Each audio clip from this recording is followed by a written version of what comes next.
கர்த்தருடைய மகா பரிசுத்த நாமத்துக்கு ஸ்தோத்திரம் மகிமையுண்டாவதாக. ஆண்டவரே இயேசு கிறிஸ்துவின் நாமத்திலே உங்களுக்கு வாழ்த்துக்கள் கூறி பாடுங்களே இந்த நாளின் வேதாராய்ச்சிக்கு உங்களை அன்போடு வரவேற்கிறேன். வாருங்கள், நாம் இந்த நாளின் சத்தியத்திலே கர்த்தர் நம்மை வழிநடத்தும்படியாக ஒப்பு கொடுத்து ஜெபிப்போம். நல்ல பிதாவே, மகிமை மாட்சியும் நிறைந்த நல்ல ஆண்டவரே, அப்பா உம்முடைய கிருபைக்காய் ஸ்தோத்திரம். இந்த நாளில் கூட ஆண்டவரே, நாங்கள் குடும்பமாக வேதத்தை நாங்கள் தியானிக்கவும், வேத வசனங்களை நாங்கள் கற்றுக்கொள்ளவும் நாங்கள் கூடி வந்திருக்கிற வேளையிலே கர்த்தருடைய பரிசுத்த ஆவியானவராகிய பரிசுத்த ஆவியானவர், சத்திய ஆவியானவர் எங்களை போதித்து எங்களை வழிநடத்தும்படியாக இயேசுவின் நாமத்தில் ஜெபிக்கிறோம் எங்கள் நல்ல பிதாவே, ஆமென். அன்பானவர்களே, நாம் தொடர்ந்து மார்க்கு 3ஆம் அதிகாரத்தில் நாம் கர்த்தருடைய வார்த்தையை நாம் தொடர்ந்து சிந்தித்து வருகிறோம். இந்த நாளில் கூட மார்க்கு 3ஆம் அதிகாரம் வசனங்கள் 20 to 35 வரை நாம் வாசிப்போம். நீங்கள் வாசிக்கும்படி உங்கள் அன்போடு கேட்டுக்கொள்கிறேன். நான் உங்களுக்காக இந்த பகுதியை நான் வாசித்த பிறகு இதிலிருந்து நாம் சில காரியங்களை நாளைக்கு கூட நாம் கவனிப்போமாக. Mark chapter 3 verses 20 to 35. 20வது வசனத்திலே, பின்பு வீட்டுக்கு போனார்கள்.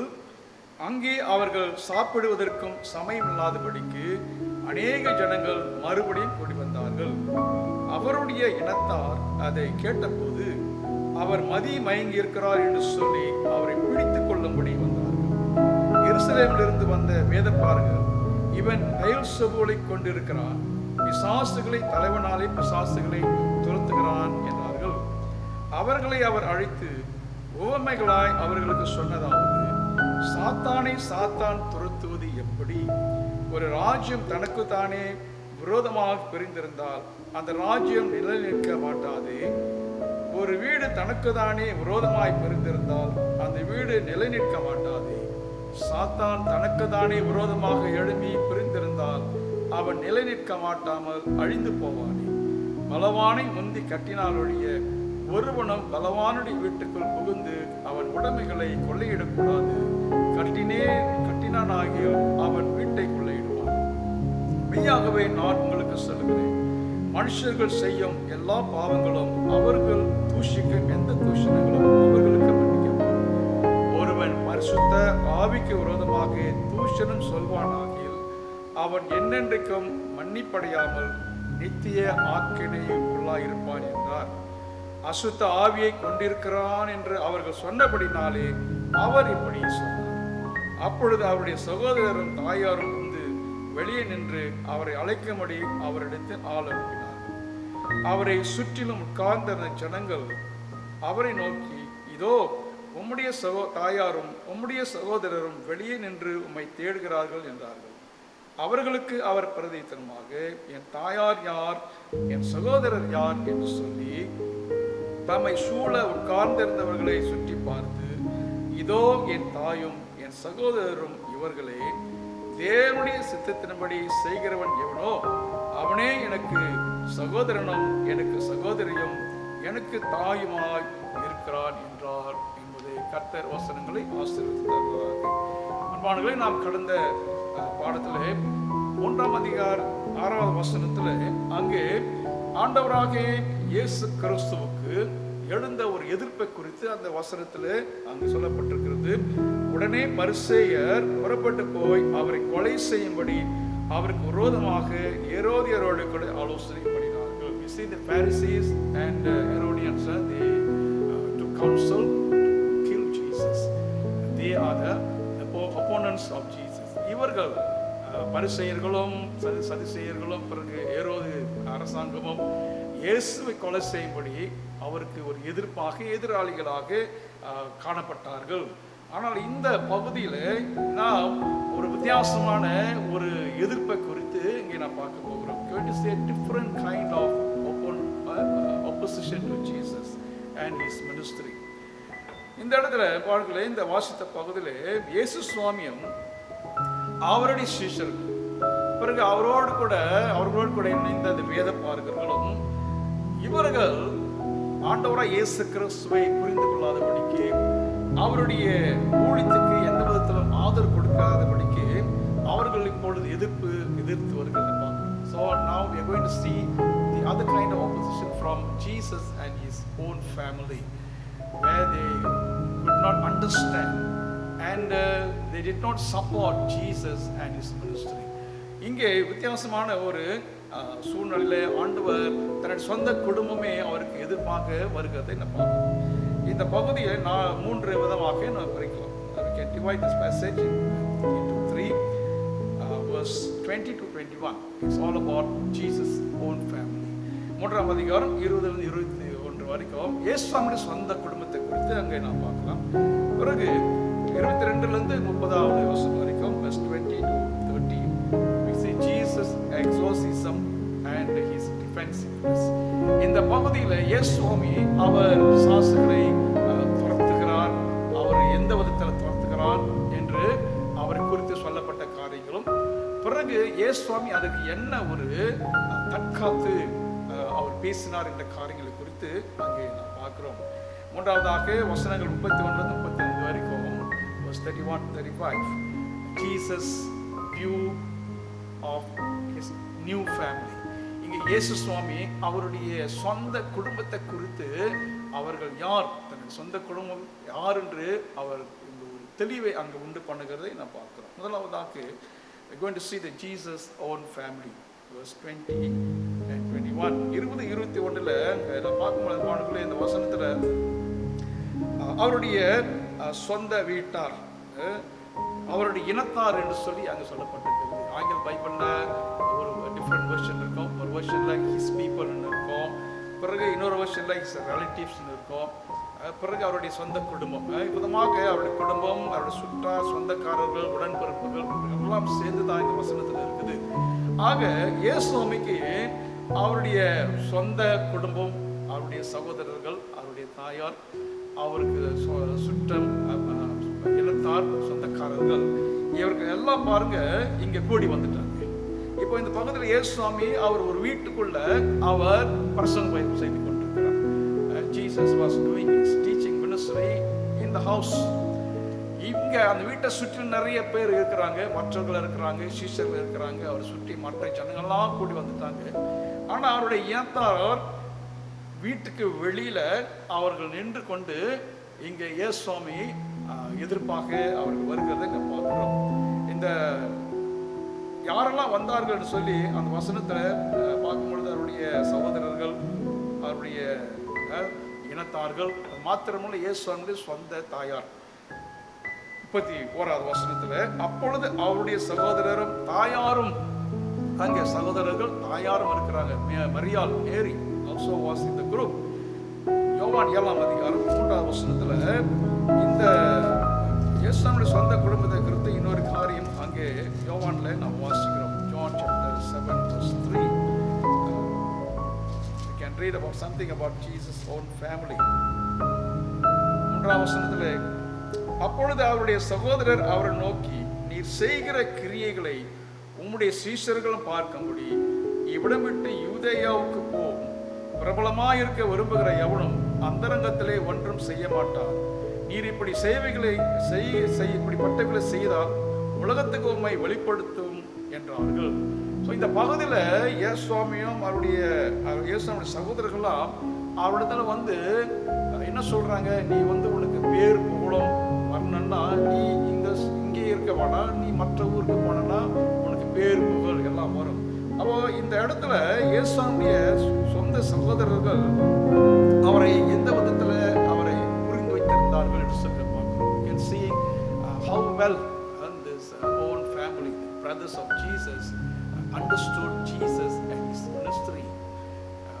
இங்கே ஒரு பொறாமை என்ற ஒரு காரியத்தை கூட நம்ம பார்க்கலாம். We also can see the indication of their jealousy.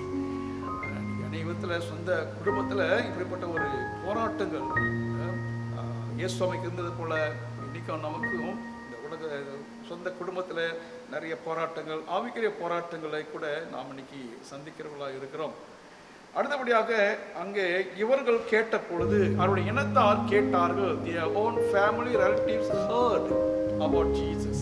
எதை குறித்து கேட்டார்கள்? They heard about his Galilean activities. ஆக கலிலேயா எல்லா இடத்துலையும் இயேசுவாமி அவர் என்னென்னாலும் செய்கிறாரு என்ற எல்லா விதமான அவருடைய கிரியைகளை, ஆக்டிவிட்டிஸ், ஊழியத்தெல்லாம் அவர்கள் கேள்விப்பட்டார்கள். அப்படி கேள்விப்பட்டு அவங்க ஒரு கன்க்ளூஷனுக்குள்ள வந்துட்டாங்க. என்னன்னா, இயேசுவாமி அவர் வந்து சுய நினைவு இல்லாமல் அவர் ஏதோ செஞ்சு கொண்டிருக்கிறார். The Bible says they thought that Jesus was out of his mind. இயேசுவாமி சொந்த நினைவுல இல்லை, அவராகவே இல்லை, அவர் என்னமோ பண்ணிக்கிட்டு இருக்கார், என்னமோ ஆச்சு அவருக்கு.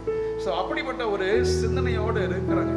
இந்த இடத்துல அவங்க வந்து இயேசுவாமிக்கு அவரை பார்க்க வந்தாங்க, அவர் கூட்டிக்கிட்டு போக வந்தாங்க. ஆங்கில பைபிளில் they wanted to take him into custody-ன்னு சொல்லப்பட்டிருக்கிறது. அப்படின்னா அவர் பிடிச்சி கொண்டு போய் அவர் வீட்டில் உட்கார வைக்கணும், அடைச்சி வைக்கணும். இவர் ஊராக சிந்திக்கிட்டு இருக்காரு, இவருக்கு இன்னும் ஆச்சு பாருங்க. அவங்க கூடி வந்தது ஒரு நல்ல நோக்கத்துக்காகவும் அவங்க சிந்தனையில் இருந்திருக்குன்னு நான் பார்க்குறோம். they also got together with good intention, well intention. ஏன்னா இயேசுவாமி அவர் வந்துட்டு ஊராக போய்கிட்டு இருக்கிறார். அவருக்கு அவருடைய சரீரத்தை குறித்து அவங்க கவலைப்பட்டவர்களாக இருந்திருப்பாங்க. அவர் சரியா சாப்பிட மாட்டுறாரு என்று அவர் குறித்து அக்கறையோடு ஒரு வேலை இருந்திருப்பாங்க.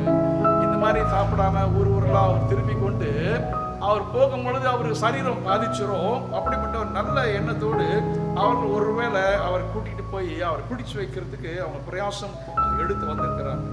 ஆக இந்த அன்ஹெல்தி ஸ்டேட் சொல்லும் பொழுது அது வந்துட்டு ஒரு விதமான ஒரு பைத்தியகாரத்தனமாக அவங்களுக்கு பட்டது. ரொம்ப ஹைப்பர் ஆக்டிவிட்டி, ரொம்ப ஆவியில் ஊழியத்தில் ரொம்ப ஹைப்பராக ரொம்ப அதிகமாக அவர் வந்து இறங்கிட்டாரு.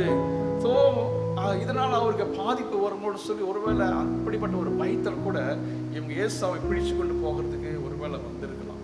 22வது வசனத்தில் they thought Jesus was out of his mind. What made them feel like this? ஏன் இவங்க இந்த மாதிரி இயேசுவுக்கு பைத்தியம் முடிச்சிருச்சு, ஏன் இந்த மாதிரி ஒரு ஹைப்பர் ஆக்டிவிஸா அவர் மாறிட்டாரு அப்படின்ட்டு நினைப்பதற்கு காரணம் என்னன்னா, இயேசுவாமி அவர் வீட்டை விட்டு வெளியே போயிட்டார். You see, Jesus left home and left his living incomes, his family business as a carpenter. அவர் வந்துட்டு இந்த தச்சு வேலை அவங்க குடும்ப தொழில். அப்போ ஒரு நல்ல ஒரு தொழிலை விட்டுட்டு அதில் ஒரு வருமானத்தை பார்க்காம வேலையெல்லாம் விட்டுட்டு ஊராக தெரிஞ்சுக்கிட்டு இருக்கிறாரு அப்படின்னு. ஸோ அவங்க ரொம்ப ஒரு வேலை கவலைப்பட்டிருக்கலாம். இன்னைக்கு கூட நம்முடைய பிள்ளைகள் ஒரு வேலை எதுவும் செய்யாமல் ஊராக அந்த மாதிரி தெரிஞ்சுக்கிட்டு இருந்தால் எல்லா பேரண்ட்ஸுக்கோ சொந்தக்காரங்களுக்கும் அது ஒரு மனசில் ஒரு பாதிப்பு தான். எல்லாம் ஒரு வேலை வந்து ஆலோசனை சொல்லியிருப்பாங்க, அவர் கூப்பிட்டு அட்வைஸ் பண்ணுங்க, ஏன் இந்த மாதிரி வேலையை விட்டுட்டு போகணும், பிஸ்னஸ் இருக்குது, ஏன் ஊராக போய் தெரிஞ்சுக்கிட்டு இருக்கணும் அப்படின்னு ஒரு கன்சர்ன் அக்கறையில் ஒரு வேளை இந்த இனத்தாரெல்லாம் இங்கே மரியாதையும் அவர் தாயாரையும் ஒரு வேளை வந்து கொஞ்சம் ப்ரெஸ் பண்ணியிருக்கணும். அடுத்தபடியாக நம்ம பார்க்கும்போது இயேசுவாமி அங்கே இருந்த மத தலைவர்களில் எப்போதும் அவர் ஒரு பிரச்சனையோடு தான் இருந்தார். He is always having dispute with the orthodox religious leaders. ஆக இது வந்து அவங்களுக்கும் ஒரு பிரச்சனை தான். ஏன்னா இவங்களும் ஆலயத்துக்கு போகணும், தலைவர்கள் இருக்கிறாங்க, அவங்க போதனைகளை கேட்கணும், அவங்க கட்டுப்பாட்டுக்குள் இருக்கணும். ஆக இயேசுவாமி அவங்களுக்கு எதிர்ப்பு வரும்பொழுது அது குடும்பத்துக்கு ஒரு ஒரு நல்ல பேர் கிடையாது. ஆக அதையும் இவங்க வந்து கருத்தில் கொண்டு இயேசுவாமி இந்த மாதிரி தலைவர்களையும் அவர் வந்து எதிர்த்து நிற்கிறாரு, போதகர்களையும் எதிர்த்து நிற்கிறாரு, யாருக்கும் அவர் வந்து கீழ்ப்படுகிறதில்ல, அவருடைய போதனைகளை தான் அவர் பார்த்துக்கிட்டு இருக்காரு. அப்படிப்பட்ட ஒரு சிந்தனை உள்ளவர்களாக இந்த சகோதரர்களும் தாயார்களும் அவர் இருந்தார்கள். மாத்திரமல்ல அவங்க என்ன பார்த்தாங்க, இயேசுவாமி தனியாக இன்னொரு குரூப் ஆரம்பிச்சிட்டார். அவர் ஏதோ ஒரு சொசைட்டி ஆரம்பிச்சார். Jesus started his own group of people, a band of group and a society. இவர் என்னடா ஏதோ ஒரு தனியாக குரூப் ஆரம்பிச்சு ஏதோ ஒரு பிரச்சனையில முடிய போது என்ன சரித்திரத்தில் ஏற்கனவே இந்த மாதிரி அரசாங்கத்துக்கு எதிர்ப்பாக ரோமர்களுக்கு எதிர்ப்பாக நிறைய தலைவர்கள் எழுப்பினாங்க. அதில் இயேசு சுவாமியும் ஒருவராக மாறிடுவாரோ, ஏன்னா அவர்களெல்லாம் வந்து கொல்லப்பட்டார்கள். அதிகாரிகளை கொல்லப்பட்டார்கள், பல பிரச்சனைகளை சந்திச்சாங்க. அந்த மாதிரி இயேசுக்கும் வந்துடக்கூடாது அப்படிப்பட்ட ஒரு சிந்தனையோடு இங்கே இயேசுவை பிடிக்கிறதுக்காக ஒருவேளை அவங்க வந்திருப்பாங்க. அடுத்து பார்க்கும்போது இயேசுவை பாருங்க, அவருக்கு எந்த பாதுகாப்பும் கிடையாது. Jesus was without any security, safety. அது மாத்திரமல்ல, he was not having any kind of support. அவருக்கு எந்த ஒரு ஆதரவும் இல்லாமல், குடும்ப ஆதரவு இல்லாமல், வருமானம் இல்லாமல், பாதுகாப்பு இல்லாமல், அவர் இந்த மாதிரி ஒரு ஒருவராக அவர் தெரிஞ்சுட்டு போகிறது. ஸோ ஒரு குடும்பத்தை சார்ந்த தாயாருக்கும் அது அவ்வளோதான், சகோதரிகளுக்கும் அது ஒரு பெரிய ஒரு அக்கறை. ஆக இது எல்லாம் அவங்க மைண்டில் இருந்ததுனால எப்படியாவது இயேசுவை பிடிச்சி கொண்டு வீட்டில் உட்கார வைக்கிறாங்க. அப்படிப்பட்ட ஒரு சிந்தனையோடு வந்ததை பார்க்கணும். அடுத்து இயேசுனுடைய சொந்த குடும்பத்தினுடைய இன்னொரு சிந்தனை போக்கம் நம்ம பார்க்கணும். We also must take into consideration Jesus' own context. அவங்களுடைய குடும்ப அந்த சூழ்நிலை, his own context, family context, அவங்களுக்குள்ள எப்படிப்பட்ட ஒரு உறவு இருந்துச்சு in terms of having a relationship within the Jesus family. இன்னொன்று அவர் அக்கறையோடு அவரை பார்க்க வந்தாங்க. அவரை வந்துட்டு பாதுகாப்பாக இருக்கணும், அவர் தொழில் செய்யணும், அவர் குடும்பத்தில் இருக்கணும், அப்படிப்பட்ட எண்ணமும் இருந்துச்சு. ஆனால் அதே சமயத்தில் ஏசானுடைய ஒளித்தினத்தம், அவருடைய பேர், அவருடைய புகழ், அவர் செய்கிற அற்புதங்கள், அவருடைய வித்தியாசமான அவருடைய போதனைகள், இது வரைக்கும் அவங்க கேட்ட இந்த மத தலைவர்களுடைய போதனைக்கும் இப்போ அவருடைய போதனைகளும் இருக்கிற வித்தியாசங்கள், இது எல்லாம் அவங்க பார்க்கும் பொழுது இயேசுவின் குடும்பத்தில் இன்னொரு சூழ்நிலையும் இருந்தது. A strange relationship with Jesus in the family context. 21வது வசனத்தில் நான் பார்க்கும் பொழுது, அவருடைய இனத்தார் இதை கேட்டபோது அவர் மதி மயங்கி இருக்கிறார். He was out of mind. இது அவங்களுடைய இன்னொரு சிந்தனையாக இருந்தது. என்னென்னு பார்க்கும் பொழுது, அவங்க வீட்டுக்குள்ள இயேசுவாமி இருந்தார், எல்லாரும் வீட்டுக்குள்ளே தான் இருந்தாங்க. ஆனால் அவருடைய சொந்த குடும்பத்தார் வெளியே நின்றார்கள். அவர் வீட்டுக்கு வெளியே அவர்கள் கூடி நின்று கொண்டு இருந்தாங்க, வீட்டுக்குள்ளே போகல.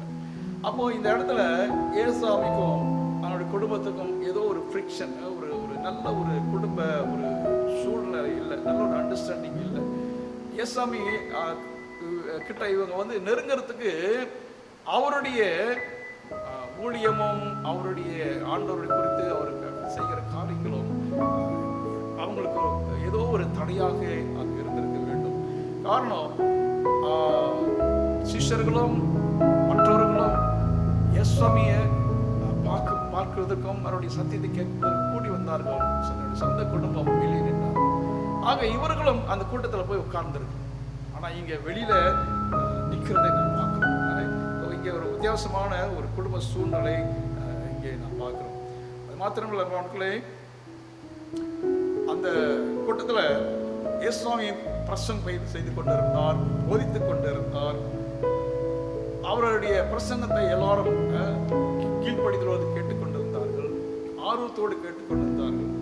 ஆனால் அவருடைய சொந்த குடும்பம் அந்த கூட்டத்தில் இல்லாதபடிக்கு அவர்கள் தனியாக இருந்தார்கள். ஆக இயேசுவாமியுடைய சீஷர்களாக அவர்களும் இணைந்து போகுவதற்கு அவர்கள் மனமில்லாதவர்களாக அங்கே தனியாக இருந்தார்கள். So Jesus and his family somehow there was a gap within the family in terms of their interests, accepting Jesus and his teachings. ஆக இப்படிப்பட்ட ஒரு குடும்ப சூழ்நிலையில் இங்கே இயேசுவாமியுடைய பெற்றோர்களும் தாயாரும் அவருடைய சகோதரர்களும் நிற்கிறாங்க. ஸோ இது ஒரு பக்கம் அங்கே நடந்து கொண்டிருக்கிறது. இன்னொரு பக்கம் இன்னொரு குரூப்பு இயேசுவாமிக்கு எதிர்ப்பாக அங்கே எழும்பி நிற்கிறதை நான் பார்க்குறோம். 22வது வசனத்திலிருந்து 30வது வசனம் வரைக்கும் we see the scribes, வேதப்பாரர்கள், அவர்கள் இயேசுவாமிக்கு எதிர்ப்பாக இயேசுவாமியுடைய குடும்பத்தோடு இணைந்து இன்னொரு குரூப்பாக அவங்க இயேசுவாமிக்கு எதிர்ப்பு நிற்கிறதை பார்க்குறோம்.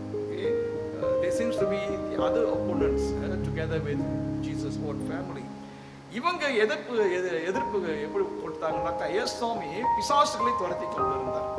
ஆக அவங்களுடைய அண்டர்ஸ்டாண்டிங்ல, இந்த வேதப்பாரர்கள் போதகர்கள் இவங்களுடைய அண்டர்ஸ்டாண்டிங்ல யாரு பிசாசை துரத்த முடியும், ஒரு பெரிய அதிகாரம் உள்ள ஒரு பிசாசு வைத்து சின்ன பிசாசுகளை துரத்துவது.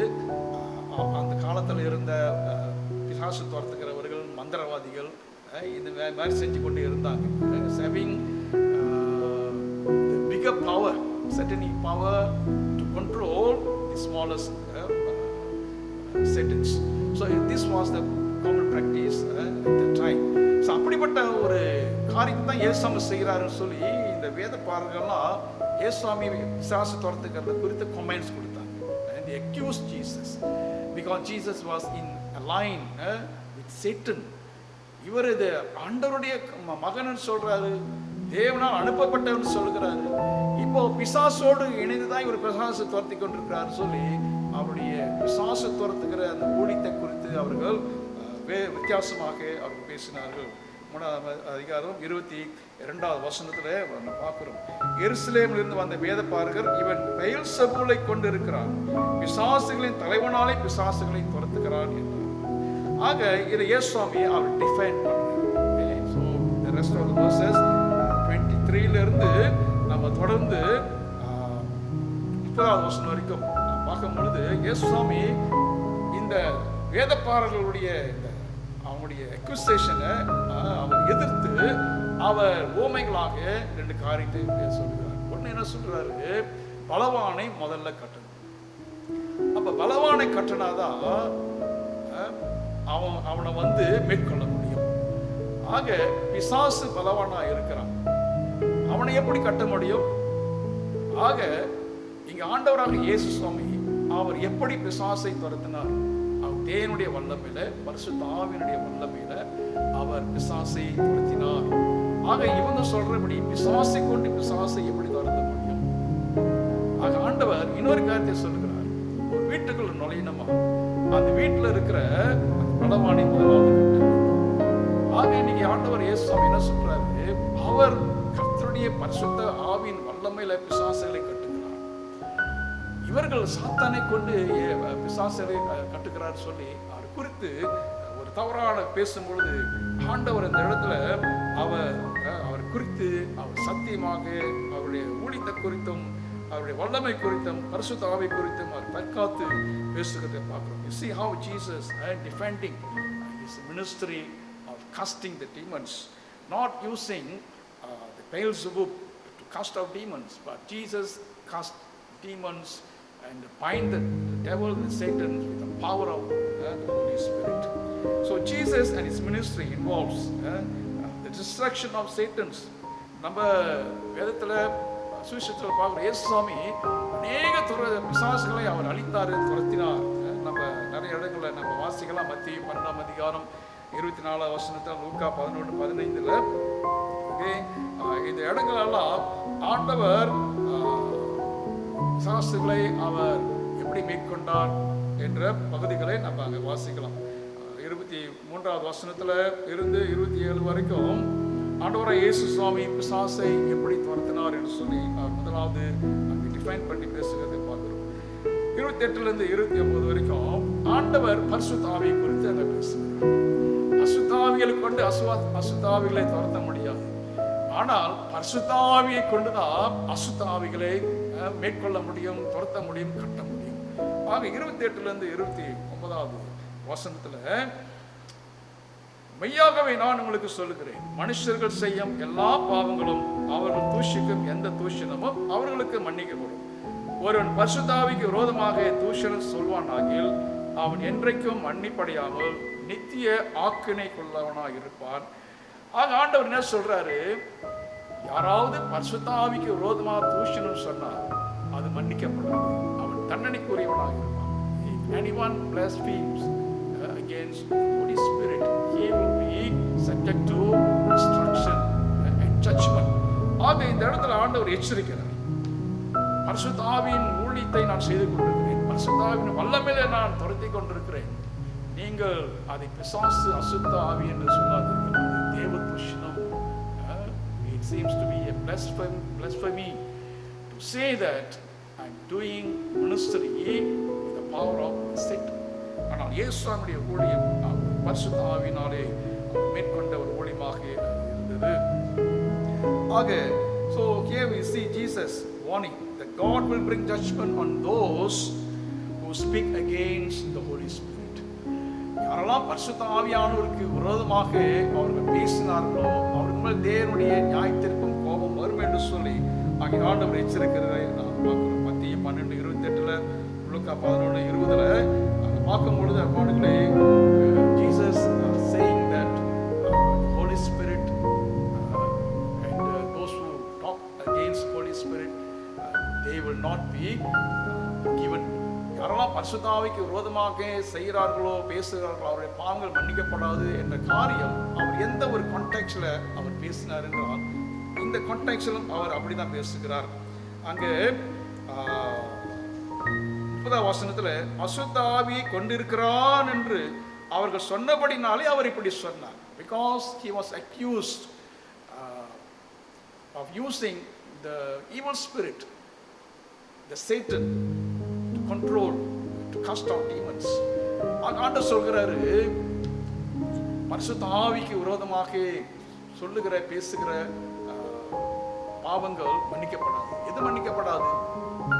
பரிசுத்த ஆவியானவருக்கு மூலமாக செய்கிற அந்த ஊழியத்தை அசுத்த ஆவி என்று சொல்லும் பொழுது அசுத்த ஆவி அவர்கள் மேன்மைப்படுத்த பேசும் பொழுது பரிசுத்த ஆவி குறைத்து அவர்கள் பேசும் பொழுது அது மன்னிக்கப்படாத ஒரு பாவம் என்று சொல்லி ஆண்டவர் இங்கே எச்சரிக்கிறதை நாம் பார்க்கிறோம். The context of the nature of warning pertaining to those who align Jesus ministry with the work of Satan. இயேசுவின் ஊழியத்தையும் அவருடைய அற்புத அடையாளங்களையும் அசுத்தாவிக்கு அவர்கள் இணைத்து பேசுகிறது அது பெரிய பாவம், அது மன்னிக்கப்படாத பாவம், அது பரிசுத்த ஆவியானுக்கு விரோதமாக காணப்படுகிற பாவம் என்று சொல்லி ஆண்டவர் எச்சரிக்கிறார். ஆக இந்த எதிர்ப்பாக வந்தவர்கள் இந்த பரிசேயர்கள், இந்த ஆசாரியர்கள், இந்த வேதப்பாரர்கள் அவர்கள் என்ன சொல்ல வருகிறார்கள் என்று நாம் பார்க்கும் பொழுது ஆண்டவராய் இயேசு கிறிஸ்துவினுடைய ஊழியம் அது பிசாசு ஊழியம் என்று அவர்கள் சொல்லாமல் சொல்லுகிறார்களே நாம் பார்க்கிறோம். ஆக ஆண்டவர் இதை கடிந்து கொள்கிறார். அங்கே ஆண்டவராய் இயேசு கிறிஸ்து பரிசுத்த ஆவியினுடைய வல்லமையிலே அவர் ஜனங்களை ஒரு மீட்புக்குள் அவர் நடத்தி கொண்டிருக்கிறார். அவர்களை ரட்சிப்புக்குள் அவர் நடத்தி கொண்டிருக்கிறார். அது ரட்சிப்பின் ஊழியம், மீட்பின் ஊழியம். அதுக்காக தான் ஆண்டவர் உலகத்துக்கு வந்தார். Jesus came into this world to redeem people through the power of the Holy Spirit, not through the power of the devil, Satan. காரணம் ஜனங்களை எல்லாம் பிசாசு பாவத்திலும் இப்படிப்பட்ட அடிமைத்தனத்திலும் அவன் கொண்டு போய் வைத்ததுனால பரிசுத்த ஆவியின் வல்லமையில தான் ஆண்டவர் அதிலிருந்து ஜனங்களை மறுபடியுமாக மீட்பதற்கு அவர் வந்தவராக இருக்கிறார். ஆக இதை குறித்து அவர்கள் தவறாக பேசும் பொழுது ஆண்டவர் அங்கே கடிந்து கொள்கிறதை நாம் பார்க்கிறோம். இங்கே ஆண்டவர் என்ன சொல்லுகிறார்? முதலாவதாக அவருடைய குடும்பத்தினர் அவரை எதிர்ப்பாக வந்தார்கள். இப்பொழுது வேதப்பாரர்கள் விபதமாக அவருக்கு எதிர்ப்புகளை அவர் கொடுக்கிறார். ஆக இந்த 2 எதிர்ப்புகளும் எதை குறிக்கிறது? ஆண்டவர் எதை கடிந்து கொண்டு அங்கே பேசுகிறார் என்றால் இவர்கள் எல்லாருமே அவர் உலகத்துக்கு மீட்பை, ரட்சிப்பை பரிசுத்த ஆவியின் வல்லமையில அவர் உண்டு பண்ணுவதற்காக வந்தார் என்ற அந்த ஊழியத்தையும் அவருடைய போதனையையும் அவர்கள் எதிர்த்ததனால அவர்களை அவர் கடிந்து பேசிக் கொண்டிருக்கிறதை நம்ம பார்க்கிறோம். Because they were rejecting Jesus and his ministry where he came to save people, redeem people from the power of sin and power of the devil and his own family. And here the scribes they could not understand this and they actually rejecting the great redemption work of God through the power of the Holy Spirit. ஆண்டவர் இயேசுவை கொண்டு பரிசுத்த ஆவியின் வல்லமையிலே ஜனங்களை மீட்புக்குள் நடத்துகிற அந்த ஊழியத்தை அவர்கள் புறம்பே தள்ளினார்கள். இன்றைக்கு கூட யாரெல்லாம் ஆண்டவரை புறந்தள்ளுகிறார்களோ, அவருடைய போதனைகளை புறந்தள்ளுகிறார்களோ, அவருடைய ஊழியத்தின் வல்லமையும் பரிசுத்த ஆவியினுடைய கிரியைகளையும் அவர்கள் புறம்பே தள்ளுகிறார்களோ அவர்கள் மேல் தேவனுடைய கோபம் இருக்கிறது. அவர்கள் ஆண்டவராக ரட்சிப்பை உதறி தள்ளுகிறார்கள், மீட்பை உதறி தள்ளுகிறார்கள், பாவ மன்னிப்பை அவர்கள் உதறி தள்ளுகிறார்கள். இதைத்தான் இங்க நாம் பார்க்கிறோம். And you can see the 2 different responses here. இங்கே 2 விதமான ஒரு மறுமொழியை நாம் பார்க்கிறோம். முதலாவது அன்பானவர்களே, ஒரு தவறான ஒரு மறுமொழி, the negative response. We see Jesus, family and scribes misunderstood Jesus' ministry, and they tried to take him into their custody. And the authorities from Jerusalem charged him being aligned with Satan. இந்த இடத்துல ஆண்டவர் இயேசுவுடைய குடும்பமும் இந்த வேதபாரகர்களும் ஆண்டவர் இயேசுவை பிடித்து கொண்டு போய் அவரை ஒரு கஸ்டடியில் ஒரு அழைத்து வைக்க வேண்டும். அதே சமயத்தில் அவர் ஒரு பிசாசோடு அவர் தொடர்புடையவர் என்ற ஒரு தவறான ஒரு கண்ணோட்டத்தை அவர்கள் வைத்திருந்து அவருக்கு விதமாக ஒரு எதிர்ப்பு கொடுக்கிற ஒரு மறுமொழியை அவர் கொடுத்தார்கள். இரண்டாவதாக ஒரு ஆக்ககரமான ஒரு மறுமொழியை பார்க்கும்பொழுது, secondly when we see the positive response of the 12 disciples, calling and the response of the 12. இயேசுவாமி இந்த சிஷ்யர்களை அவர் அழைத்து அவர்களுடைய மறுமொழி மார்க் 3ஆம் அதிகாரம் 13-19 வரைக்கும் இந்த சீஷர்களுடைய மறுமொழி நல்ல மறுமொழி கொடுத்தார்கள். அவருடைய அழைப்புக்கு அவர்கள் கீழ்ப்படிந்தார்கள், பின் சென்றார்கள். அதே சமயத்தில் நாம் இப்பொழுது பார்த்த 3ஆம் அதிகாரம் 20-34 வரைக்கும் அந்த வீட்டிலே சுற்றி இருந்த மற்றவர்கள், the crowd around the house and in the house and around Jesus, they gave a good positive response. அவர்கள் ஆண்டவர் இயேசுவோடு கூட அவர்கள் நின்று அவரோடு கூட அமர்ந்து அவருடைய வார்த்தைகளை அவர்கள் செவி கொடுத்து கொண்டு வந்தார்கள். இது ஒரு நல்ல ஒரு சீஷத்துவத்தின் ஒரு அடையாளமாக இருக்கிறது. இது 12 பேருடைய அழைப்பு, அவருடைய மறுமொழி, பிறகு அந்த வீட்டில் கூடியிருந்த மற்றவர்கள் அவர்கள் ஆண்டவர் இயேசுவை அறிந்து ஏற்றுக்கொண்ட விதம். மார்க் 4ஆம் அதிகாரத்தில் ஆண்டவராக இயேசு சுவாமி அவர் ஒரு சீஷத்துவத்தை குறித்து அங்கே போதனைகள் கொடுத்தார். நல்ல சீஷத்துவத்தின் அடையாளமாக இந்த காரியம், இந்த நல்ல ஒரு மறுமொழி கொடுத்தவர்கள் ஒரு முன்மாதிரியாக அவர்கள் இருந்ததை நாம் பார்க்கிறோம். அவர்கள் ஆண்டவர் இயேசு சுவாமிக்கு அவருடைய ஊழியத்துக்கு நல்ல ஒரு ஒத்துழைப்பு கொடுத்தார்கள், அவரை பின் சென்றார்கள் என்று இந்த இடத்துல பார்க்கிறோம். விதமாக முதலாவதாக இயேசு சுவாமியுடைய குடும்பம், இரண்டாவதாக அவருடைய எதிர்ப்பு, அவருடைய சொந்த குடும்பமும், பிறகு இந்த வேத பாரகர்களும் அவர் கொடுத்த இந்த தவறான ஒரு எதிர்ப்பு காரியங்களை குறித்து பார்த்து, மூன்றாவதாக coming back to the family concept again. First we see how Jesus' family, they opposed to him and rejected him, and now Jesus giving a new definition about his own family. அவருடைய சொந்த குடும்பம் யார் என்று இப்பொழுது ஆண்டவர் ஒரு புதிய ஒரு அர்த்தத்தை அவருடைய குடும்பத்துக்கு அவருக்கு கொண்டு வருவதை பார்க்கிறோம். நம்ம அங்கே முதலாவது பார்க்கும்பொழுது அன்பானவர்களே, ஒரு குடும்பம், தேவனுடைய குடும்பம் என்று நாம் சொல்லும் பொழுது ஆண்டவர் இயேசு கிறிஸ்து யாரெல்லாம் கர்த்தருடைய வார்த்தைக்கு அவர்கள் செவி கொடுக்கிறார்களோ, ஆண்டவராகிய தேவாதி தேவன் அவர் கொண்டு வந்ததான அந்த பரலோக ராஜ்யத்தின் அழைப்புக்கு அவர்கள் செவி கொடுக்கிறார்களோ, அவர்கள்தான் ஆண்டவராகிய இயேசு கிறிஸ்துடைய சொந்த குடும்பம் என்று சொல்லி இப்போ ஆண்டவர் தன்னுடைய உண்மையான குடும்பம் யார் என்பதை இங்கே நமக்கு வெளிப்படுத்துகிறதை நாம் பார்க்கிறோம். தி acceptance with positive response related to the discipleship, where Jesus mentioned in chapter 10 verse 29-30. Mark 10ஆம் அதிகாரத்தில் நாம் தொடர்ந்து நாம் பார்க்கும் பொழுது சீஷத்துவத்தின் அடையாளங்களை ஆண்டவர் தொடர்ந்து இங்கே நமக்கு போதித்து வருகிறார். அந்த சீஷத்துவத்தின் அடையாளத்துக்குரியவர்கள் தான் ஆண்டவராக இயேசு சுவாமிக்கு உண்மையான குடும்பமாக இருக்க முடியும் என்று சொல்லி நாம் பார்க்கிறோம். இங்கே ஒரு சீஷன் யாருன்னு சொல்லும் பொழுது அவன் ஆண்டவருக்கு தன்னை கொடுத்து எல்லா சூழ்நிலைகளிலும் அவரோடு கூட இருக்கிறவர்கள் உண்மையான சீஷர்களாக அவர்கள் காணப்பட முடியும்.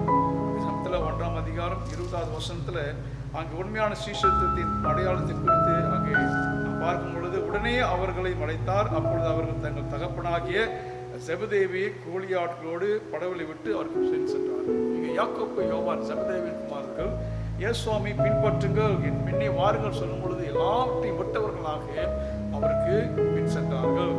ஆக இது உண்மையான ஒரு சீஷத்துவத்தின் அடையாளமாக இருக்கிறது. ஆனால் இந்த இடத்துல இயேசுவாமிய சகோதரர்கள், தாயாரும் வேதபாரர்களும் அவருக்கு எதிர்ப்பாக கிளம்பினார்கள். ஆண்டவருடைய வார்த்தைக்கு எதிர்த்து நிற்கிறவர்கள் சீஷத்துவத்திலே அவர்கள் வளர முடியாது. லூக்கா 9ஆம் அதிகாரத்தில் 57 62 வரைக்கும் இங்கே சீஷத்தை குறித்து ஆண்டவர் நமக்கு போதித்த இன்னொரு காரியம். பின்பு அவர் எல்லாரையும் நோக்கி, ஒருவனின் பின்னே வர விரும்பினால் தன்னைத்தானே வெறுத்து தன் சிலுவை அனுதினமும் எடுத்துக்கொண்டு என்னை பின்பற்ற கடவன். இந்த ஜீவனை ரட்சிக்க விரும்புகிறவன் அதை இழந்து போவான், என் நிமித்தமாக தன் ஜீவனை இழந்து போகிறவன் அதை ரட்சித்துக் கொள்வான். அங்கே ஆண்டவர் அவருக்காக பாடுகளையும் பிரச்சனைகளையும் எதிர்ப்புகளையும் தாங்கிக் கொண்டு அதன் மத்தியிலே அவரை பின்பற்றுகிறவர்கள் தான் உண்மையான சீசர்களாக இருக்க முடியும் என்று சொல்லி அவர்களுக்கு மாத்திரமல்ல, இன்றைக்கு நமக்கும் அவர் போதிக்கிறதை நாம் பார்க்கிறோம். ஆண்டவர் இயேசுவாமி 3ஆம் அதிகாரம் 35வது வசனத்திலே அவர் என்ன சொல்கிறார்? தேவனுடைய சித்தத்தின்படி செய்கிறவன் எவனோ அவனே எனக்கு சகோதரனும் எனக்கு சகோதரியும் எனக்கு தாயுமா இருக்கிறார்கள் என்றார். யார் என்னுடைய குடும்பம்? யாருடைய சகோதரர்? யாருடைய தாயார்? யாருடைய உறவினர்கள்? ஆண்டவர் சொல்கிற யாரெல்லாம் பிதாவுடைய சித்தத்தின்படி செய்ய தங்களை ஒப்பு கொடுத்து வருகிறார்களோ அவர்களே என்னுடைய குடும்பம், அவர்களே என்னுடைய தாய், அவர்களே என்னுடைய சகோதரர்கள், என்னுடைய சகோதரிகள் என்று சொல்லி இங்கே ஆண்டவர் ஒரு புதிய ஒரு குடும்ப உறவை குறித்து ஆண்டவர் இங்கே பேசுகிறதை நாம் பார்க்கிறோம். ஆக சிஷ்யத்துவம் என்று சொல்லும் பொழுது பாடுகளே ஆண்டவருக்காக எல்லாவற்றையும் விட்டு பின்பு செல்வது, அவருடைய குடும்பம் என்று சொல்லும் பொழுது அவருக்காக எல்லாவற்றையும் விட்டு பின் செல்வது, ஆண்டவராக இதே இயேசுவின் குடும்பம் என்று சொல்லிக் கொள்ளும் பொழுது அவருடைய சிலுவை, அவருடைய கஷ்டங்களை, பாடுகளை, உபத்திரவங்களை அவர்கள் ஏற்றுக்கொண்டு பின் செல்வது, தேவனுடைய பிதாவுடைய சித்தத்துக்கு தங்களை ஒப்பு கொடுப்பது, அவர்களே உண்மையான ஆண்டவராக இயேசு கிறிஸ்துவினுடைய குடும்பமாக அவர்கள் இருக்க முடியும். இன்றைக்கு நாம் அப்படிப்பட்ட குடும்பத்துக்கு நாம் அழைக்கப்பட்டிருக்கிறோம். We also called to be the family of Jesus Christ and Jesus become our brother. யார் என்னுடைய சகோதரர் சொல்லும் பொழுது இயேசுவை நம்முடைய சகோதரராக அவர் மாறுகிறதை நாம் பார்க்கிறோம். இது நல்ல ஒரு அருமையான ஒரு குடும்ப உறவுல ஆண்டவர் நம்மை கொண்டு அவர் செல்கிறதை பார்க்கிறோம். Jesus called everyone to be the participants of the kingdom of God. பிதாவுடைய சித்தத்தை செய்கிற அனைவரும் அவருடைய குடும்பத்திலே அவர்கள் இணைந்து அவர்கள் பரலோக ராஜ்யத்துக்கு அவர்கள் சொந்தக்காரர்களாகவும் இருக்கிறார்கள் என்று சொல்லி ஆண்டவர் நமக்கு 1ஆம் அதிகாரத்தில் 14-15 பரலோக ராஜ்யத்தை குறித்து ஆண்டவர் பிரசங்கித்தார். அந்த பரலோக ராஜ்யத்துக்கு நாமும் கூட அவரோடு கூட சொந்தக்காரர்களாக நாம் மாறுகிறோம். And so the new family which Jesus calls into being, he demanded radical obedience to God, the way he demonstrated and his submission to his father. ஆக பரலோக ராஜ்யத்துக்கு யார் தகுதியானவர்கள் என்று பார்க்கும் பொழுது உண்மையாகவே ஆண்டவராகிய இயேசு கிறிஸ்துவுக்கு மறுமொழி கொடுத்து பிதாவுடைய சித்தத்துக்கு தன்னை அர்ப்பணித்து கீழ்ப்படுகிறவர்களே அவருடைய சொந்த குடும்பமாக அவர்கள் காணப்பட முடியும். ட்ரூ ரிலேஷன்ஷிப், ஃபேமிலி ரிலேஷன்ஷிப்ல நம்ம இன்னைக்கு நாம் இணைந்து விடுகிறோம். By involving, by accepting Jesus Christ and submission to the will of God, we become the true family of God. நாம் கூட விஞ்ஞான அந்த உறவுக்குள்ளாக வருகிறோம். And the true family relationship lies in a common experience. உண்மையான அந்த குடும்ப உறவுல யார் இருப்பார்கள்? அவர்கள் பொதுவான ஒரு அனுபவம் உடையவர்களாக இருப்பார்கள். என்ன அனுபவம்? What kind of experience? Christians have a common experience of being forgiven sinners. நம்ம எல்லாரும் ஒரு குடும்ப உறவுல இருக்கிறோம். ஆண்டவராகிய இயேசுவின் குடும்பத்திலே நாம் ஒரு பொதுவான ஒரு அனுபவத்தை நாம் பெற்றிருக்கிறோம். என்ன அனுபவம்? நம்ம எல்லாரும் பாவம் மன்னிக்கப்பட்ட மக்களாக இருக்கிறோம். We all sharing the experience of being forgiven. Our sins were forgiven. பாவங்கள் மன்னிக்கப்பட்டது என்ற அனுபவம் இருக்கிறது. The true family relationship of God lies in a common obedience, where disciples consist of mixed groups, mixed beliefs and opinion. In spite of their differences, they came together and lived together. இந்த இடத்துல நமக்கு ஒரு பொதுவான ஒரு கீழ்ப்படிதல் இருக்கிறது. என்ன அந்த கீழ்ப்படிதல்?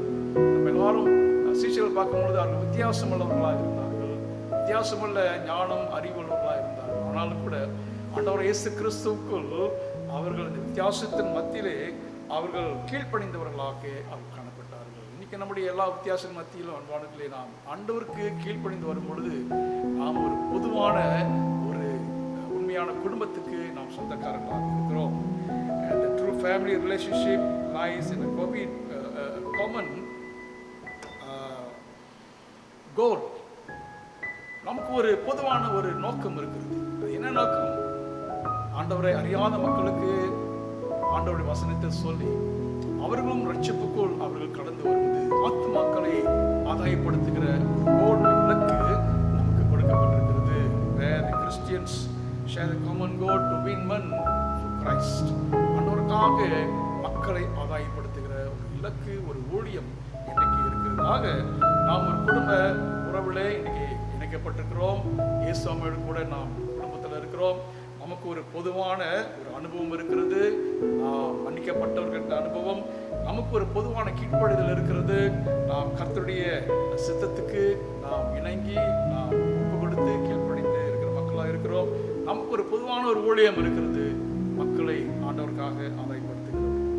ஆகவே அன்பானவர்களே, இதிலிருந்து நாம் கற்றுக்கொள்கிற சில காரியங்கள், what we can learn from this passage. We have allowed at times give room for Satan to have his foot in his heart, in our family, in our life. நம்முடைய வாழ்க்கையிலும் குடும்பத்திலும் நம்முடைய எல்லா சூழ்நிலைகளும் அநேக விதத்திலே பிசாசு அவன் கால் பதிய நாம் இடம் கொடுத்து விடுகிறோம். இங்கே ஆண்டவர் இயேசு பிசாசுகளை துரத்தினார். அவர் அதிகாரமுடையவராக பரிசுத்தாவின் வல்லமையிலே அவர் துரத்தினார். இன்றைக்கு கூட ஆண்டவர் அந்த வல்லமை கொடுத்திருக்கிறார். எந்த விதத்திலாவது பிசாசுடைய ஆளுகை நம்ம வீட்டிலும் நம்முடைய வாழ்க்கையிலும் குடும்பத்திலும் இருக்கும் என்றால் ஆண்டவர் துரத்தினது போல நமக்கும் அந்த வல்லமை ஆண்டவர் பரிசுத்தாவின் மூலமாய் ஆண்டவர் கொடுத்திருக்கிறார். So unless Satan is really bound by the presence of the Lord Jesus Christ in our hearts, we are helpless. ஆண்டவர் இயேசு கிறிஸ்துவின் வல்லமையிலே மாத்திரமே நாம் அவனை துரத்த முடியும், நம்ம இருதயத்தை விட்டு அகற்ற முடியும் என்று சொல்லி நாம் பார்க்கிறோம். அன்பானவர்களே, நாம் ஆண்டவர் இயேசு கிறிஸ்துவினுடைய இந்த வல்லமை அதிகாரத்தை நாம் பயன்படுத்துவோமாக. டைட்டஸ் 3:1-7, தீத்து 3ஆம் அதிகாரம் 1-7 வரைக்கும் அங்கே பார்க்கும் பொழுது ஆண்டவர் ஒரு மனிதனை எப்படி பழைய நிலைமையிலிருந்து, பழைய ஒரு பிசாசுடைய போராட்டத்திலிருந்து மீட்டுக் கொள்கிறார் என்று சொல்லி அங்கே தீத்திலே நாம் பார்க்கிறோம். விதமாக ஆண்டவர் நம்மை அவன் பிடியிலிருந்து ஆண்டவர் வெளியே கொண்டு வந்து நம்மை பரிசுத்த ஆவியினுடைய ஆளுகைக்குள் நம்மை நடத்துகிறவராக இருக்கிறார். And Jesus became brother to us when he came down from heaven and he gave himself up for us. உலகத்திலிருந்து ஆண்டவர் பூமிக்கு வந்து நமக்காக அவர் ஒப்பு கொடுத்ததுனால இன்றைக்கு அவர் நம்முடைய ஒரு பெரிதான ஒரு சகோதரராக, பெரிதான ஒரு தாயாராக, ஒரு தகப்பனாக நம்மோடு கூட குடும்பத்திலே அவர் இணைந்தவராக இருக்கிறார். இதா அவருடைய சித்தத்தை செய்ய அவர் வந்தார். இன்னைக்கு நாமும் கூட நம்முடைய பரம தகப்பனுடைய சித்தத்துக்கு ஒப்பு கொடுக்கும் பொழுது நாமும் கூட இயேசுவினுடைய குடும்பத்திலே நாம் இணைந்தவர்களாக இருக்கிறோம். ஆக ஒரு குடும்ப உறவிலே நாமும் கூட தெய்வீக உறவிலே நாம் கடந்தவர்களாக இருக்கிறோம். ஆக இந்த விதமான ஒரு வல்லமையுள்ள ஒரு குடும்பத்தை, ஒரு உறவை கர்த்தர் நமக்கு உண்டு பண்ணியிருக்கிறார். நாமும் கூட பரலோக ராஜ்யத்தின் அந்த குடும்பத்திலே நாமும் அங்கமாக இருக்கிறோம். இது ஒரு கிருபைக்காக தெரிவிப்பமாக தொடர்ந்து இந்த தேவனுடைய குடும்பத்திலே இன்றைக்கு நான் எந்த விதத்திலே அவருடைய வார்த்தைக்கும் அவருடைய சித்தத்துக்கும் நான் ஒப்பு கொடுத்தவனாக இருக்கிறேன். அவருடைய சீசத்துக்கு நான் எந்த அளவுக்கு நான் ஒப்பு கொடுத்திருக்கிறேன். எனக்கு கொடுக்கப்பட்ட அந்த ஊழியம் காமன் கோல், மக்களை ஆண்டவருக்குள் வழிநடத்துகிற அப்படிப்பட்ட ஒரு நோக்கமுள்ள ஒரு வாழ்க்கைக்கு நான் எவ்விதமாக ஒப்பு கொடுத்தவராக இருக்கிறேன். We have a common experience. ரட்சிக்கப்பட்ட ஒரு அனுபவம், பாவம் மன்னிக்கப்பட்ட ஒரு அனுபவம் நமக்கு இருக்கிறது. இன்னைக்கு என்னுடைய பாவங்கள் மன்னிக்கப்பட்டிருக்கிறதா என்று சொல்லி ரட்சிக்கப்பட்ட ஒரு அனுபவத்துக்குள் இன்னைக்கு நான் இருக்கிறேனா என்று சொல்லி பாடுகளே இன்னைக்கு நாமும் கூட நம்மை ஆராய்ந்து பார்க்க வேண்டியவர்களாக கண்கள் மூடி நாம் ஜெபிப்போம். ஆண்டவரே, இந்த நாளில் கூட கர்த்தாவே அப்பாவுடைய வசனத்திலே குடும்ப உறவை குறித்து அப்பா நாங்கள்